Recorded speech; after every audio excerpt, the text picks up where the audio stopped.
अर्जुन श्री कृष्ण के पास रथ में बैठा था। उसका धनुष अभी भी नीचे रखा हुआ था, पर उसका मन अब पहले की भांति कांप नहीं रहा था। श्री कृष्ण ने उसे शांति, इंद्रियों के संयम और इच्छा रहित अवस्था के विषय में बताया था। ये वचन अर्जुन के हृदय को स्पर्श कर चुके थे, फिर भी उसके भीतर एक प्रबल शंका शेष थी। अर्जुन ने श्री कृष्ण की ओर देखा और आदरपूर्वक पर स्पष्ट भ्रम के साथ कहा। अर्जुन बोले, कृष्ण, आप ज्ञान और विवेक की प्रशंसा करते हैं। आप कहते हैं कि ज्ञानी पुरुष शांत और मुक्त हो जाता है। यदि ज्ञान कर्म से श्रेष्ठ है, तो फिर आप मुझे इस युद्ध में क्यों प्रवृत्त कर रहे हैं? यदि बुद्धि ऊंची है, तो आप मुझे कर्म की ओर क्यों प्रेरित कर रहे हैं? यह प्रश्न हठ से नहीं था। यह वही शंका थी जो प्रत्येक युग में मनुष्य के मन में उठती है। श्री कृष्ण शांत रहे। उन्होंने अर्जुन की बात बीच में नहीं काटी। वे उसके भ्रम को पूर्ण रूप से समझ रहे थे। तब श्री कृष्ण ने स्थिर और गंभीर स्वर में उत्तर दिया। श्री कृष्ण बोले, अर्जुन, इस संसार में मैंने दो मार्ग बताए हैं। एक मार्ग ज्ञान का है, उनके लिए जिनका स्वभाव भीतर की ओर मुड़ने का है और जो आत्म तत्व को जानना चाहते हैं। दूसरा मार्ग कर्म का है, उनके लिए जो संसार में रहते हुए अपने कर्तव्यों का पालन करते हैं। श्री कृष्ण ने आगे कहा, अर्जुन, मैं यह नहीं कहता कि एक मार्ग सत्य है और दूसरा असत्य। मनुष्यों का स्वभाव भिन्न भिन्न होता है। फिर श्री कृष्ण ने एक दृढ़ सत्य प्रकट किया। श्री कृष्ण बोले, पर अर्जुन, कोई भी मनुष्य एक क्षण भी बिना कर्म किए नहीं रह सकता। अर्जुन ने इस पर विचार किया। स्थिर बैठे रहने पर भी श्वास चल रही थी, हृदय धड़क रहा था, मन विचार कर रहा था, कर्म निरंतर घटित हो रहा था। श्री कृष्ण आगे बोले, श्री कृष्ण बोले, जो यह कहता है कि मैं कर्म नहीं करूंगा, वह भी कर्म ही कर रहा होता है। प्रकृति सभी को कर्म करने के लिए विवश करती है।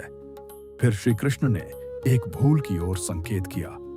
श्री कृष्ण बोले, अर्जुन, जो मनुष्य शरीर को रोक लेता है पर मन को विषयों के पीछे दौड़ने देता है, वह स्वयं को धोखा देता है।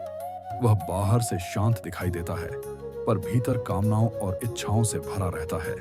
यह त्याग नहीं है, यह मिथ्या त्याग है। अर्जुन यह सुनकर मौन हो गया। वह इस सत्य को भीतर तक अनुभव कर रहा था। तब श्री कृष्ण ने आगे कहा। श्री कृष्ण बोले, पर अर्जुन, जो मनुष्य मन के द्वारा इंद्रियों को संयम में रखता है और बिना आसक्ति के अपना कर्तव्य करता है, वही वास्तव में संयमी है। वह कर्म से भागता नहीं, वह कर्म के पीछे की भावना को शुद्ध करता है। फिर श्री कृष्ण ने कहा। श्री कृष्ण बोले, अर्जुन, तुम्हें कर्म करना ही होगा, क्योंकि कर्म के बिना शरीर भी नहीं टिक सकता। जीवन स्वयं कर्म पर आधारित है। इसीलिए अपना कर्तव्य करो, पर फल की आसक्ति छोड़कर। इसके बाद श्री कृष्ण ने सृष्टि के आरंभ का स्मरण कराया। श्री कृष्ण बोले, सृष्टि के प्रारंभ में मैंने मनुष्य को यज्ञ भाव वाले कर्म के साथ उत्पन्न किया। मैंने उनसे कहा, इस प्रकार के कर्म से तुम उन्नति करोगे। फिर श्री कृष्ण ने प्रकृति के क्रम को बताया। श्री कृष्ण बोले, जब मनुष्य निष्काम भाव से कर्म करता है, तो सृष्टि का संतुलन बना रहता है। इस संतुलन से वर्षा होती है, वर्षा से अन्न उत्पन्न होता है और अन्न से सभी प्राणी जीवन प्राप्त करते हैं। फिर श्री कृष्ण ने चेतावनी दी। श्री कृष्ण बोले, पर जो मनुष्य केवल भोग के लिए जीता है, जो केवल लेता है और देता नहीं, उसका जीवन व्यर्थ चला जाता है। अंत में श्री कृष्ण ने स्पष्ट आदेश दिया। श्री कृष्ण बोले, इसीलिए अर्जुन, अपने कर्तव्य को यज्ञ भाव से करो। जो कर्म इस भावना से किया जाता है, वह बंधन नहीं बनता। वह कर्म मन को शुद्ध करता है और सच्चे ज्ञान के लिए तैयार करता है। अर्जुन मौन बैठा रहा।